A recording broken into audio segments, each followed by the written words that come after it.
Everyday blessing, berkat setiap hari, kasih dan pengampunan, love and forgiveness. Yohanes 4 ayat 28-30. Maka perempuan itu meninggalkan tempayannya di situ, lalu pergi ke kota dan berkata kepada orang-orang yang di situ, "Mari, lihat, di sana ada seorang yang mengatakan kepadaku segala sesuatu yang telah kuperbuat. Mungkinkah dia Kristus itu?" Maka mereka pun pergi keluar kota, lalu datang kepada Yesus. Bagaimana pandangan kita apabila ada tetangga di mana kita tinggal? Ada orang yang berapa kali kawin cerai dan hidup bukan dengan suami atau istrinya. Mungkin sama dengan perempuan Samaria yang mendapatkan stigma buruk dari masyarakat karena kehidupan pernikahannya yang amburadul dan hubungannya dengan pria yang bukan suaminya. Kehidupan perempuan ini menjadi pergunjingan di masyarakat dan dianggap tidak layak mendapat tempat di masyarakat. Mungkin karena itulah ia harus mengambil air di siang bolong untuk menghindar tatapan sinis dan berbagai cibiran dari orang-orang Samaria. Seperti kebanyakan orang Farisi dan ahli Taurat, mungkin kita akan memiliki pandangan yang sama akan mengelompokkan orang seperti perempuan Samaria ini sebagai kelompok orang berdosa yang harus dirajam batu sampai mati. Namun tidak demikian dengan Yesus.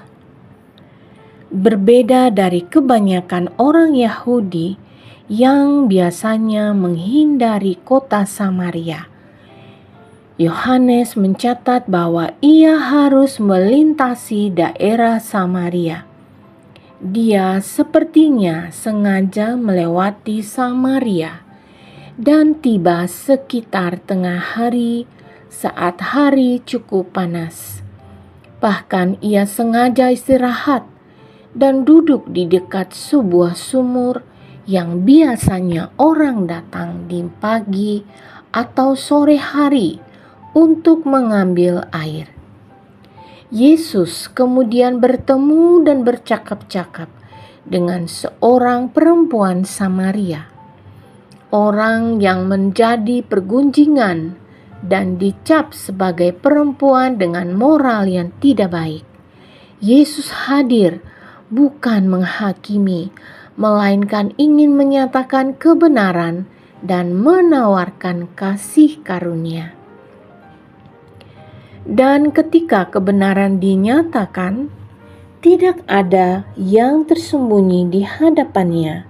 Bagi dunia, orang seperti perempuan Samaria, pemungut cukai, pembunuh, para pencuri dan perampok mungkin tidak mendapat tempat.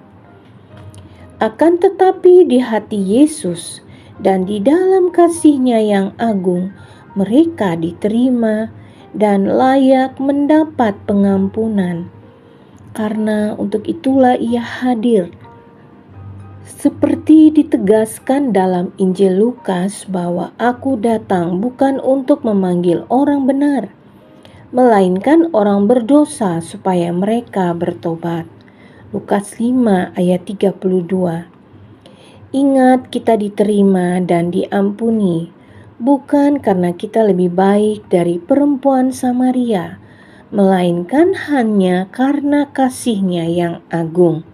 Misi kita hari ini adalah memberitakan kasih dan pengampunan Tuhan Yesus bagi hidup kita.